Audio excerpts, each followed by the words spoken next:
Good morning! At ngayon nga ay gagawa ako ng chicken macaroni salad para sa Noche Buena.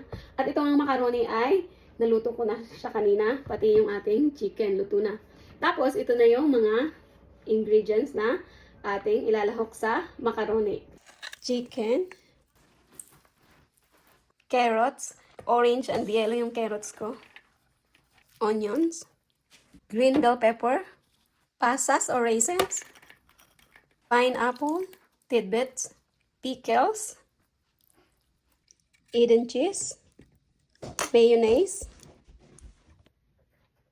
Tansya-tansya lang yung paglalagay ko ng mga ingredients. At maglalagay din ako ng cream densada. Yan. Tapos paghahalo-haluin na natin ang mga sangkap. Yan.